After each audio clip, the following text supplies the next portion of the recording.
Hey, this is Jeff, and welcome back to Starfield. We're on Procyon IV, killing 3 birds with 1 stone.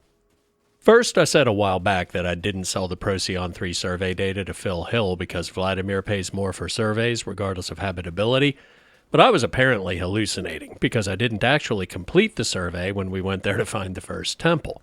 But now I have. And it's even more habitable than Kodos, which is the survey I actually didn't sell to Phil because Vladimir had offered more. The Procyon III survey has 40,000 credits in my inventory, which I suspect is the same list price as Jemison, as habitable as it gets. Did something catch your eye? Or are you just checking? Oh, Andreja does wear the suit I gave her last week, so that's good. Anyway, if I'm right, Phil will offer us 5,000, Vladimir will give us 10, and we can put that question to bed for good. Second, I eventually want to have complete scans of all the systems we visited so far before I completely lose track of what we have and haven't scanned. So with that last trait, the entire system is now complete. Gathered quite a few resources we need for crafting in the process. Ignored a couple dogfights that involved Crimson Fleet ships, but didn't do anything relevant to the plot. Last and most importantly, there's another temple here on Procyon IV, and I don't think I even need the scanner to tell me that's it up ahead. I'm not sure what it means that there are 2 temples in the same system, or if it means anything at all, but expanding our repertoire of superpowers certainly won't hurt when we get back to taking down the Crimson Fleet. Plus, this is a main quest objective, so here we are. Just make sure we have the anti-gravity field and the sniper rifle set before we grab the power, because last time we got jumped by a guardian right after the hallucination. And will it be different this time too?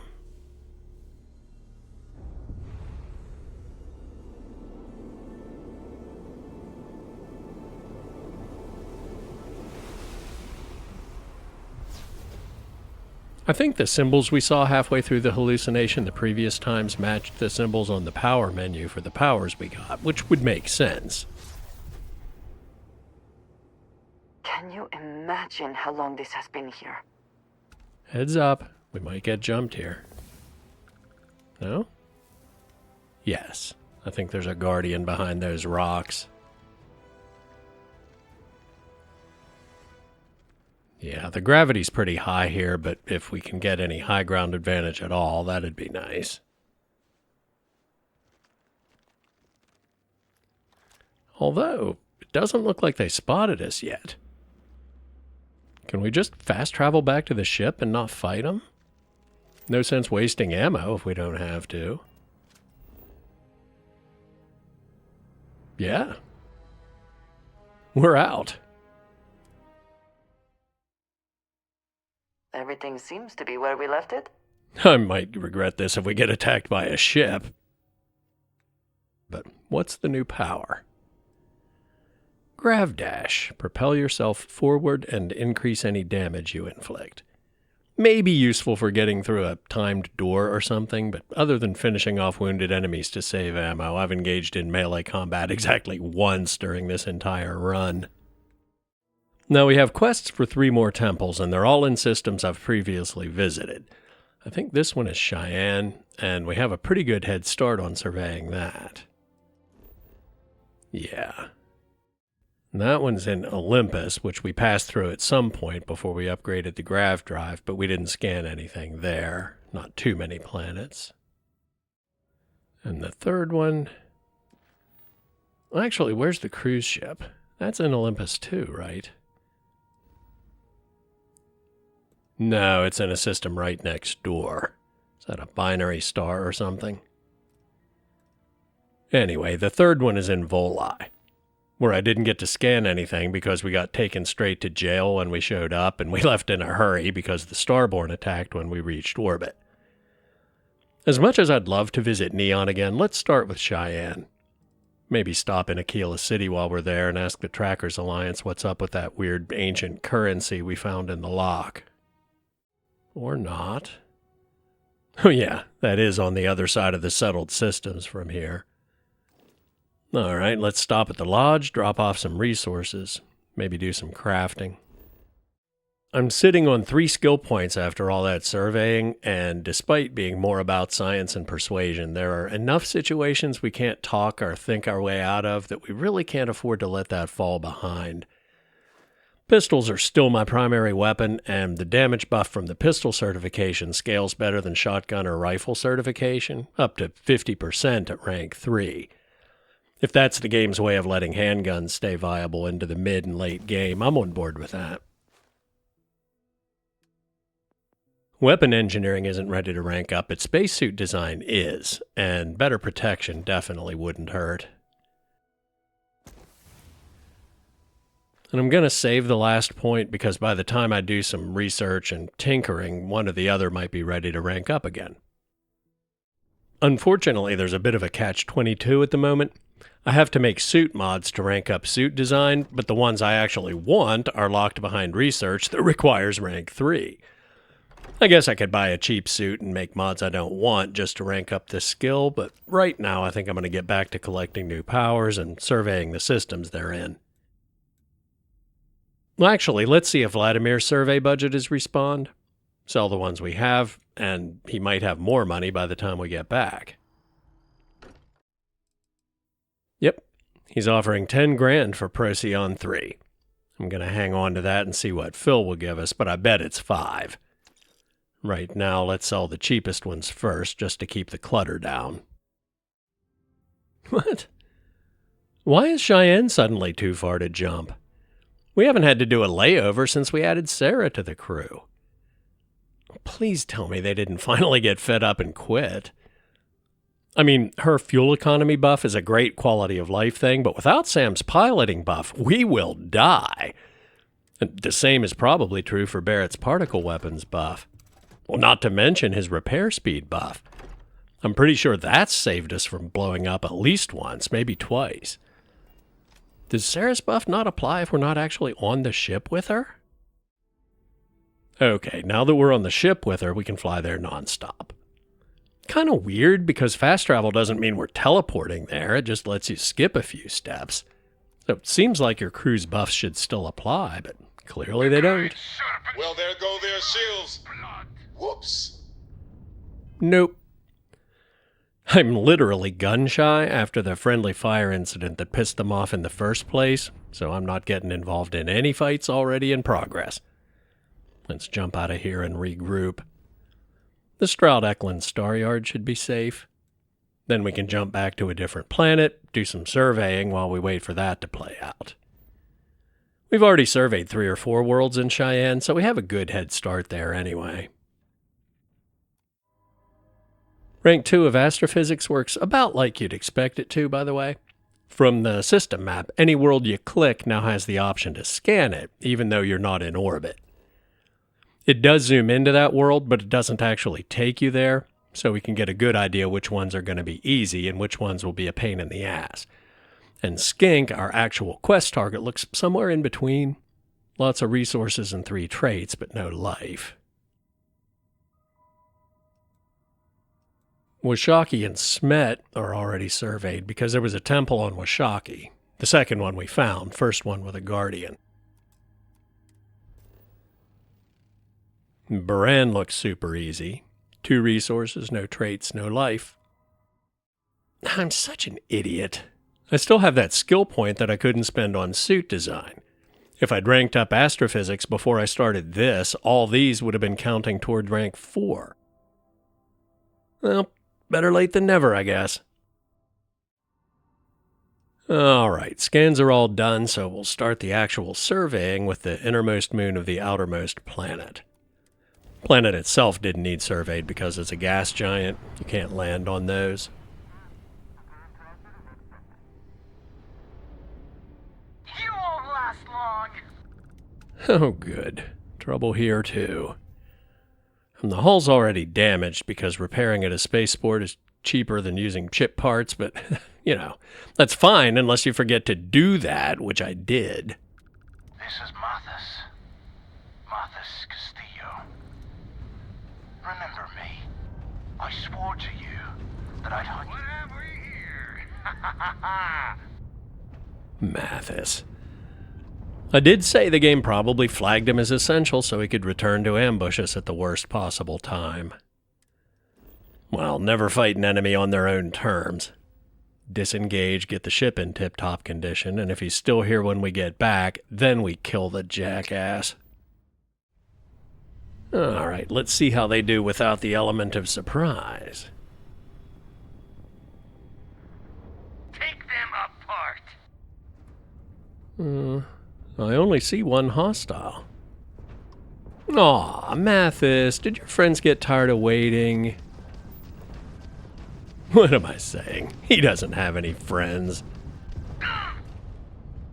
Did your acquaintances get tired of waiting? Enemy's grav drive out of commission. Couldn't have happened to a nicer guy. And to be clear, I'm not disrespecting his plan. That's how you do it. If he hadn't tried to hail me to gloat when he caught me with my pants down, it might have worked. Did he have anything good?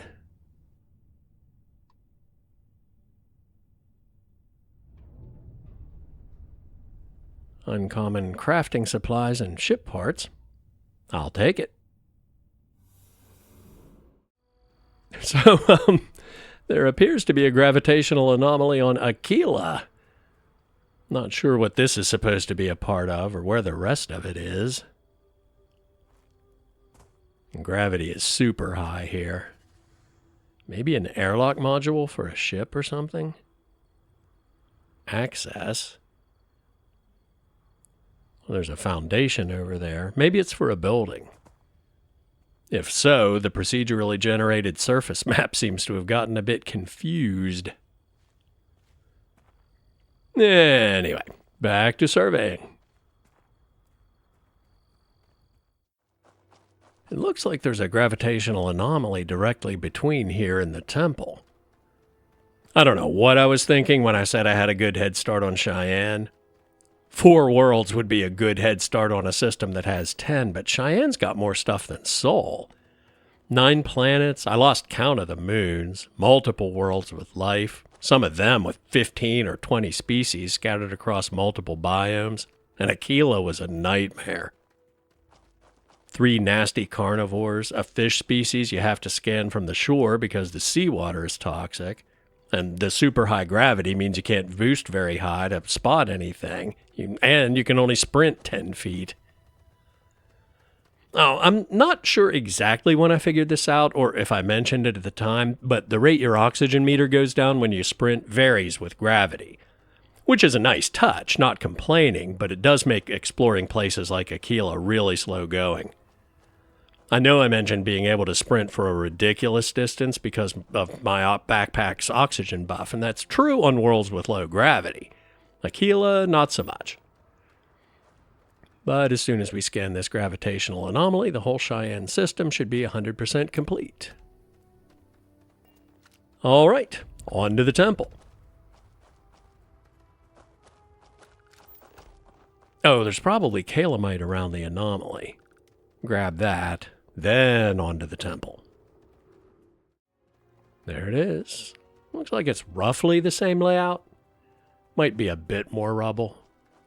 A few more of those concentric ring things. But very similar in broad strokes.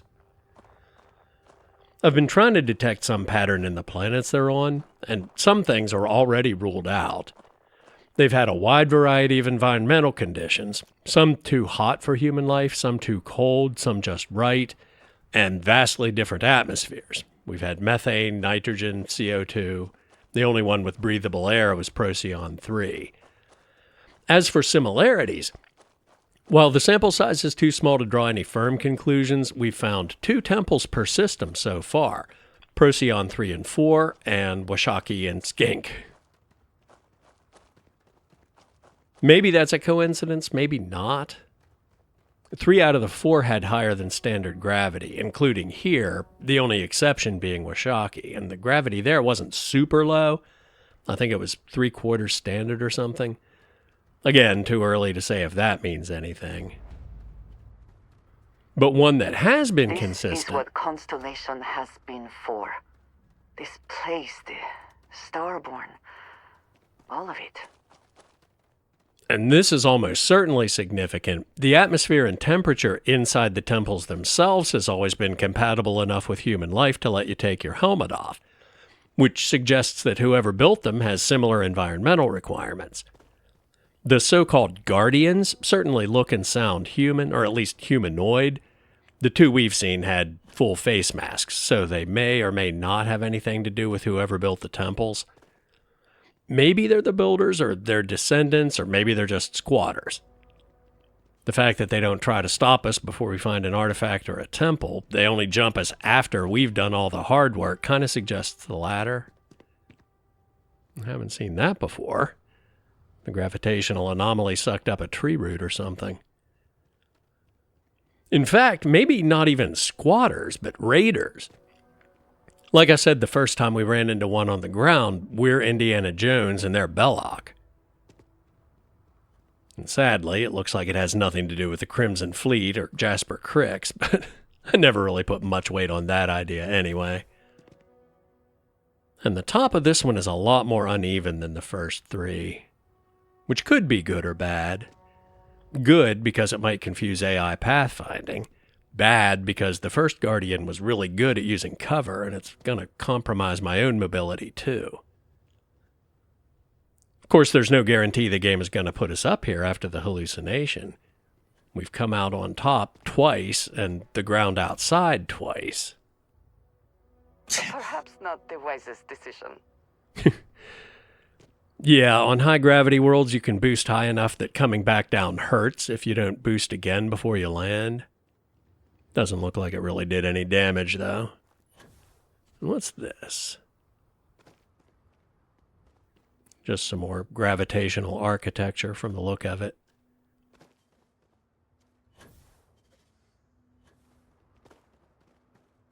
Set dressing, but it's still pretty cool. All right, let's head inside and grab the power. The grav dash doesn't actually move you that far or that fast, so it's not really great unless you're a melee character, which Captain Jeff is 100% not, so hopefully this one's more useful.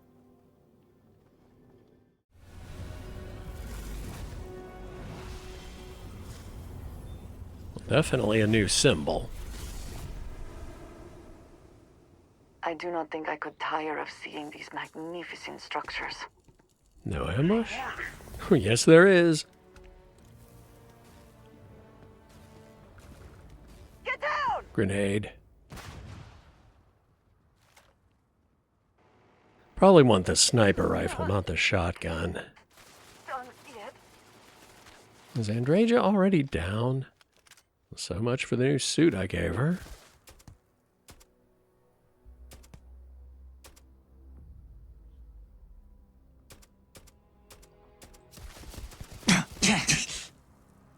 And this one's got some kind of machine gun, not a Gatling laser. But again, pretty standard human technology. And I think they have a stealth field. Oh, another grenade. And they're throwing powers at me. Though your enemies might disagree.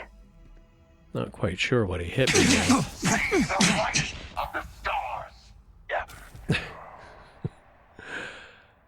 Okay, I'm not saying that was going well, but what really killed me was forgetting to watch where I put my feet on a high-gravity world.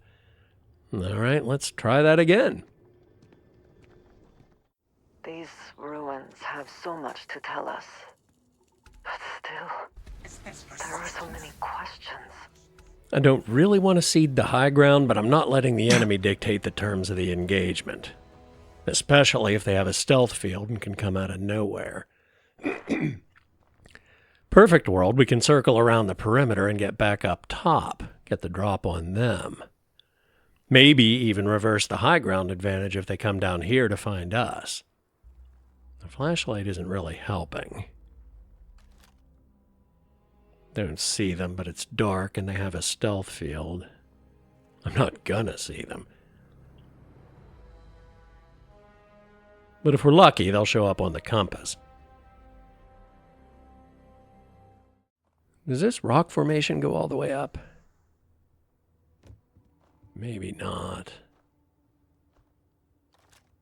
That was just a floating rock. But it might, at a minimum, be a good sniper perch. If they've got a machine gun, range is my friend and their enemy.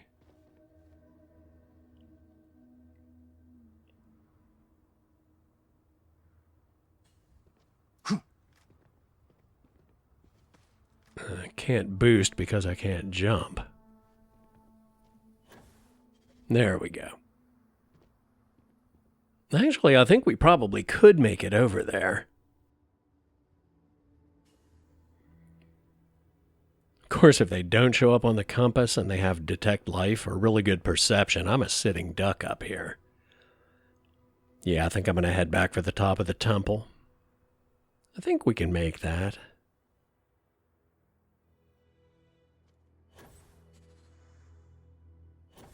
Yeah. Jeez, Andreja, you almost gave me a heart attack. Oh, Andreja and the Guardian both have stealth fields. I'm not saying I have a history of friendly fire incidents, but I apologize in advance.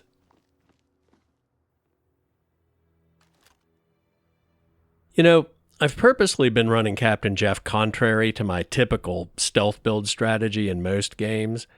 But ship crew and outpost crew buff the relevant skills in those contexts, and she has rank 4 stealth. I wonder... Oh, there he is. We are the Volii. Take cover! I was thinking if that gets applied when she's your follower, I might be better at sneaking than I thought, but the game is on to my shenanigans.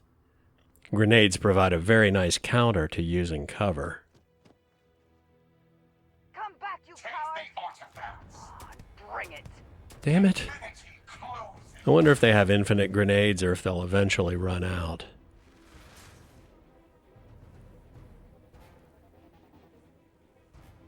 Well, they're not out yet. But it didn't come in our direction.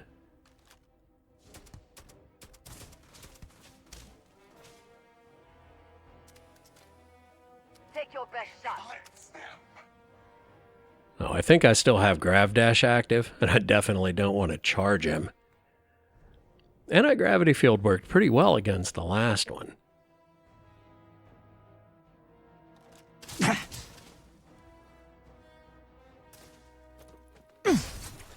Okay, just assume infinite grenades.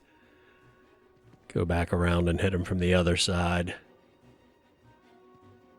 Give up already.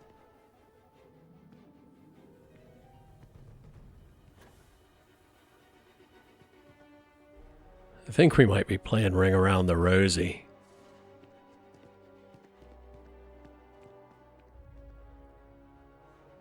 Hello?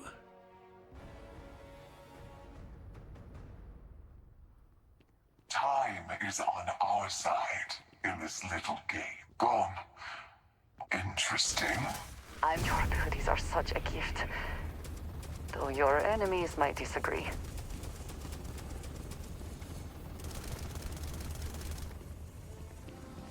I hit him a few times there, but between the dark and the stealth field, I think most of those shots missed.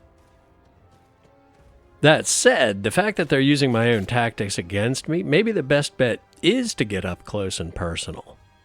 Disable him with the anti-gravity field and hit him with the new shotgun.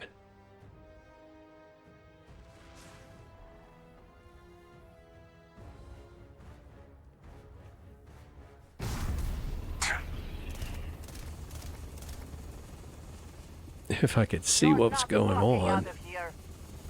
Where did he go?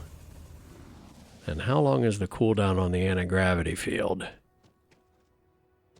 I congratulate you for eluding me, even for a moment. Yeah, Andreja must be buffing sneak skill.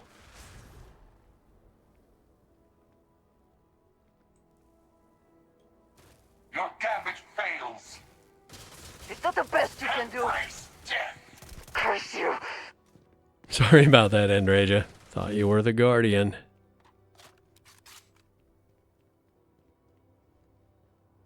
Are you prepared to Well, keep hitting him with the left-right combo. Unworthy. And so it is proven. I know you are. What am I? Is he still hiding in an alcove? I think so. But if I turn on the flashlight, it'll blow any chance of getting a sneak attack. The quiet. The sound of anticipation. Well.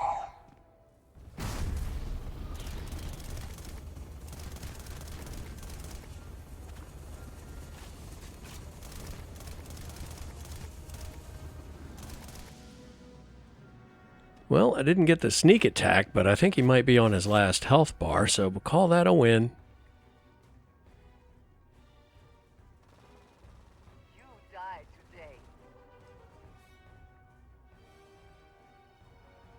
today. Did he paralyze Andreja, or is she glitching? I think she's just glitching. And where will you appear? If I had to guess, I'd say right outside your alcove. We will find you. Have no fear of that. I can't tell if he's in that one or not. Witness the infinite. Scanner isn't any help. If you are still here, I applaud your guile. Thank you. Interesting.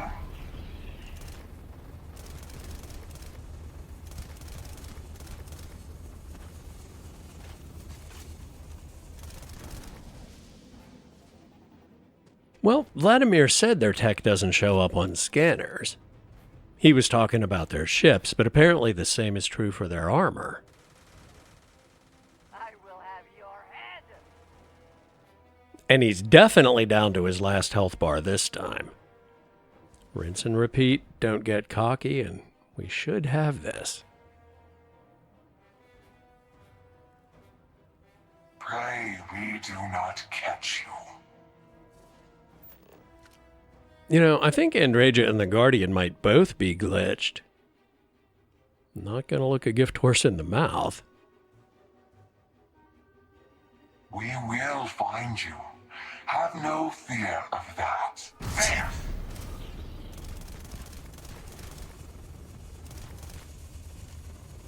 You're not walking out of here. There are few things as exhilarating. We live to see another day. Yeah, I think he might have been stuck in the alcove. Or he was just super committed to the ambush strategy, but either way, that would have been a lot more tense if he'd actually tried to chase us. And there is definitely no body. I wasn't 100% sure last time, but I saw this one disintegrate, and I was right on top of where he died. Andreja, been taking pointers from Sarah on how to catch my eye? I don't understand what you see in that jerk, but if you really want him to notice you, try pole dancing. And what new power did we get? Probably should have checked before we fought the Guardian. Precognition. How does that work in a game?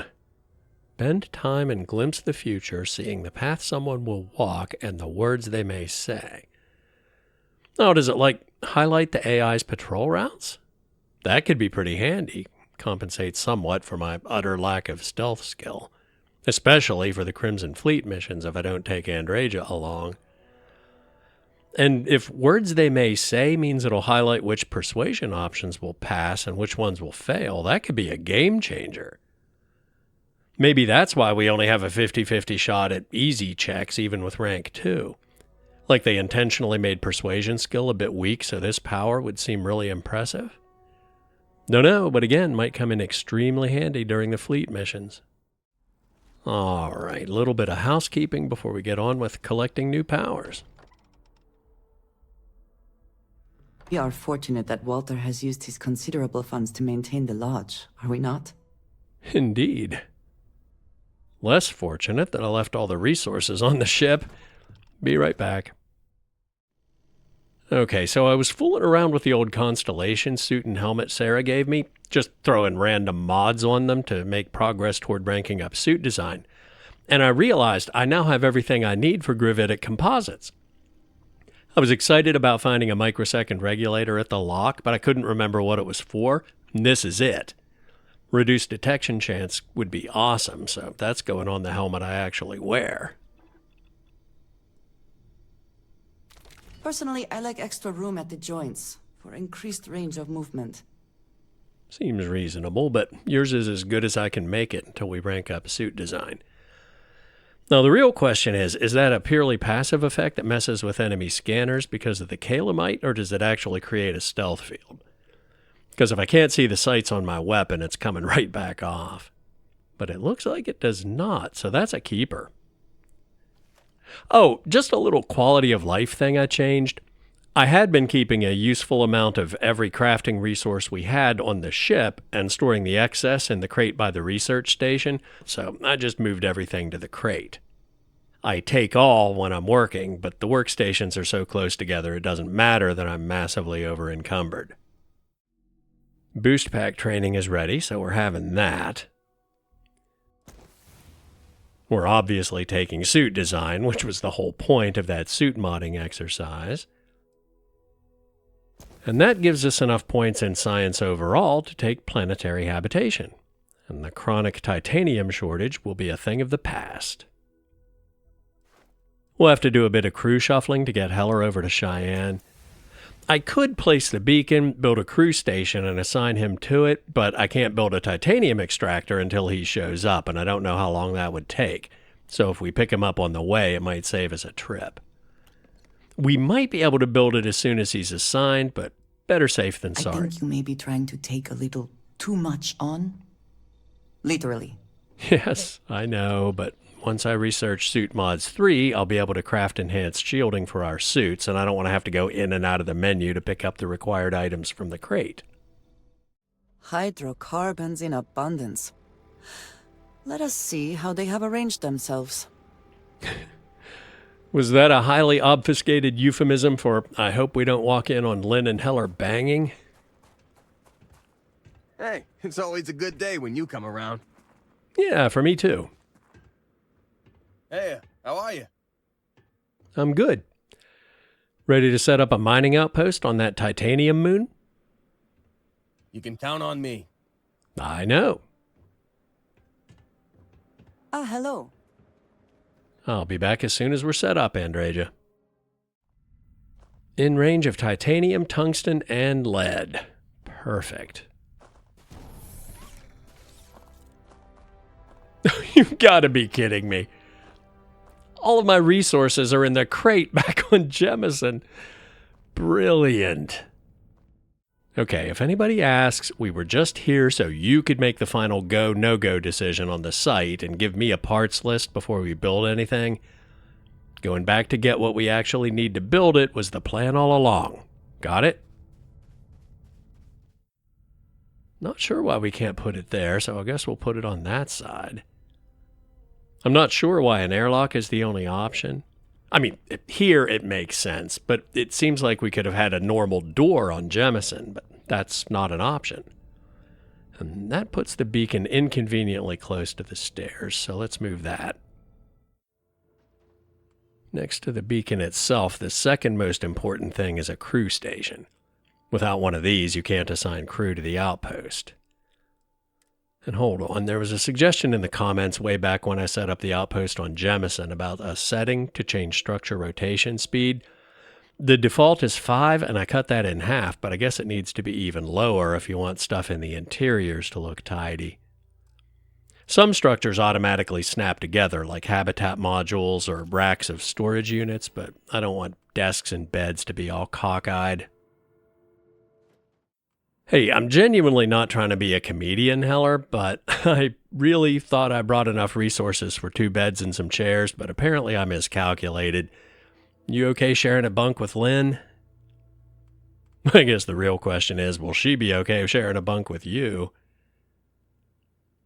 You can tell her after I'm gone, all right? But at least let's get you a table and chair. Titanium extractor on the titanium vein. Put a tungsten extractor on the tungsten vein. The lead vein's way out there, but that doesn't matter since we'll put the storage units over by the habitat. Give them a couple windows. All right, fine. But don't go doing any mining without me. What I do is just collecting rocks, man. You're the one doing the real mining. No, I still need more power to run all 3 extractors, and I don't want the other window looking out at machinery anyway, so I'm going to move this solar array and build some more on the backside opposite the door.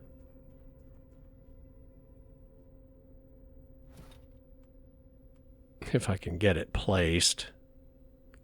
Solar arrays are not one of the things that snap. Don't move an inch. Place that down. Landing pads are super twitchy. Not only can they not intersect with other outpost structures, but they can't intersect with pre-existing terrain objects like rocks or trees or whatever. If you're not resource constrained, it might make sense to put the landing pad down first and build everything else around it, but since it's more of a nice to have than a must have, I saved it for last, just in case I miscalculated the resource requirements again. And the deluxe landing pad even has a shipbuilder module.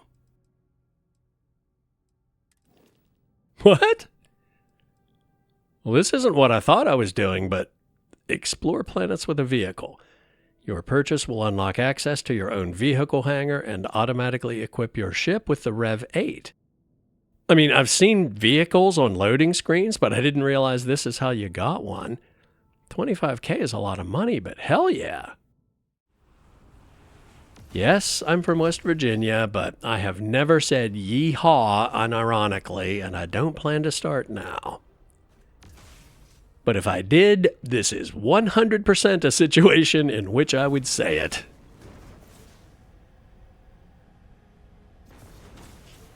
Fine. Yeehaw! The real question is, can you do donuts?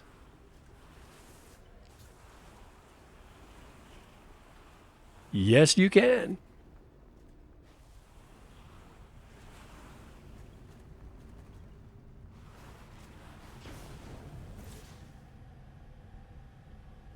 Best day ever. Hi there, friend. Might be time for a change. Oh boy. Think I might be sleeping with my eyes open. I have a planet survey you might be interested in. Oh, goody! I can't. Yep, 5,000 for Procyon IV, so he pays exactly half of what Vladimir pays, regardless of habitability. Well, at least we can put that question to bed for good now. However, I think I heard a disgruntled citizen in the background. Tell one day from the next anymore. Careful out there. What you need is a change of scenery. Which one of you was it? Nah, ranking up persuasion is important, but I should save the chems for situations where somebody's going to start shooting if I fail. Just let the cards fall where they may. Hi there. There's something I can do for you? Easy +8. Oh, that's what the brochures do. Here, take this pamphlet. I promise it'll make sense. I gotta admit, that's pretty compelling. I'll do it. I've been looking for a change anyway. Let's see where this goes. Excellent. Yep, just need a signature to get the ball rolling. Here goes. I feel good about this. 2,400 credits. So it would be worth bribing them even if we fail. Well, I'm getting more pamphlets. Let me know if you need something. Oh, it's you. What can I do you for?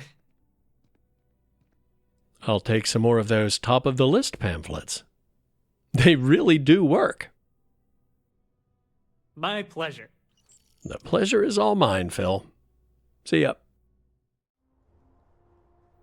All right, let's talk here instead of inside with the chatterboxes. I have been thinking about what we talked about before. The idea of purpose in one's life. We spoke of the difference between having a purpose and having goals. I believed myself right in the moment and dismissed what you were saying.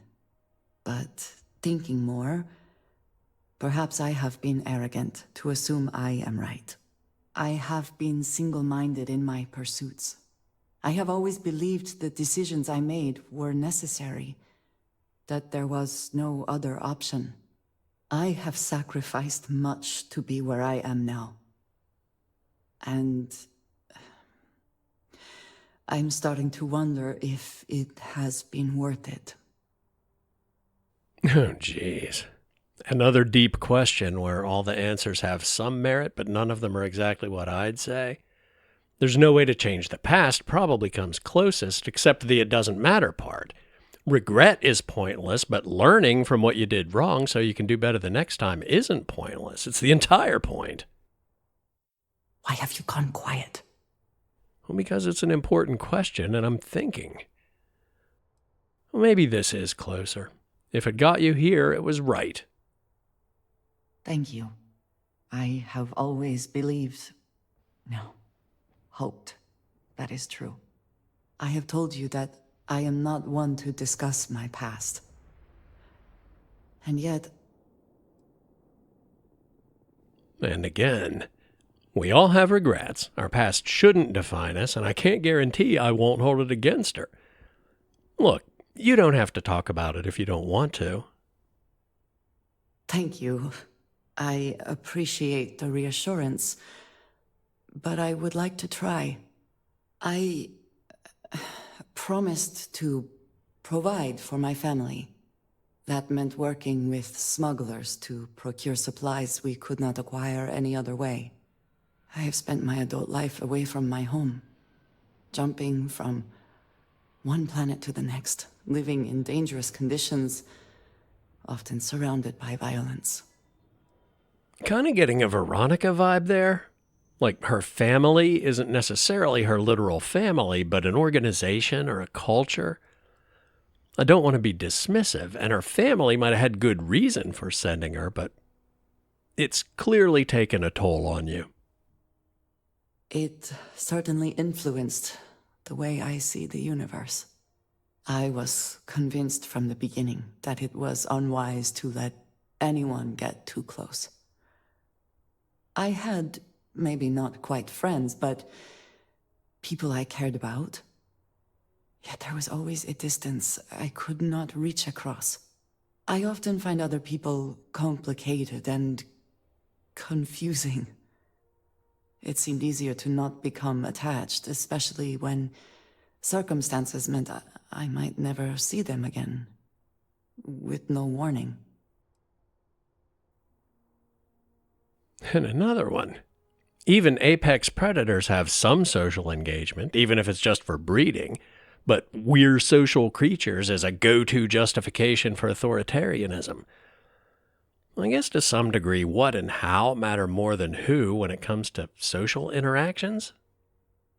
Under different circumstances, I might find that insulting. Perhaps you and I both need to reconsider what is important. What I am trying to say is that I now wonder whether it has been the right decision to distance myself from others. And another flip from all wrong answers to all correct answers. But relevant to the topic at hand, keeping things bottled up isn't a good idea. Yes, I know. Which is why I am trying to open up about this. I am grateful for your patience and your willingness to listen. Oh, is that it? I get the distinct impression that my answers weren't exactly what she was hoping to hear. Already scanned that one. I think we might need to go survey the next planet in and come back to Neon after they respawn. Oh, there is stuff down here, so boosting down to the pylons wasn't thinking completely outside the box. Or maybe it was. There's an elevator. I have no idea where that comes out. I wish I'd bought this thing months ago. It's not ideal for places where you need to pay attention, but it's awesome on moons with no resources you need. Unlocking a trait a kilometer away from the ship might take 10 or 15 minutes on foot, but now it's literally a matter of seconds. There it is. What does your scanner reveal? The last chasmbass to complete the survey of Neon. To the temple. Alright, just remember we parked on the south side. It is so strange to think that this could literally be millions of years old, predating all human civilization. Are you implying that driving the dune buggy here undermines the gravitas of our mission? Because while I can see how you might think screaming yeehaw the whole way isn't entirely appropriate, I guarantee you're going to appreciate having a getaway car parked outside when the Guardian shows up.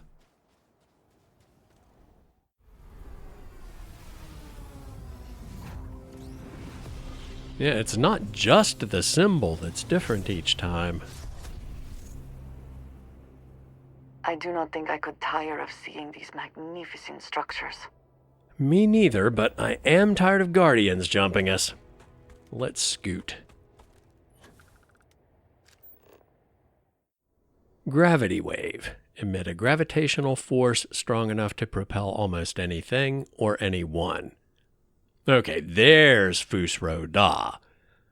But I actually think the anti-gravity field might be more useful. Well, depending on the situation, I can see both of them having their uses. Cluster of enemies standing beside a cliff. No brainer. Then why isn't the survey of Volii complete? No, because I rushed straight to the temple and didn't actually survey Volii Epsilon. Well, that's a bit embarrassing, but let's get back out there and hope we don't run into the Guardian wandering around the wilderness. We are better when we are faster. Well, that settles it. A woman who actually likes my driving? We're definitely pursuing the romance option with Andreja. And I'm not being entirely facetious. Seeing eye to eye on a lot of big philosophical stuff, or at least close enough, that's important, but the day-to-day stuff even more so. All right, I don't want to do anything that would be anticlimactic after what can only be described as a perfect day. We'll swing by Olympus to collect the power there, and then pop next door to the cruise ship and carry on with the Crimson Fleet infiltration next time. Plus, this has been a bit of a marathon, and it's way past bedtime, so I'm going to save and call it a night. As always, thanks for watching. Leave a comment if you have questions, suggestions, or noticed something I missed. Don't forget to like the video, subscribe, and turn on notifications if you haven't already, and I'll see you soon.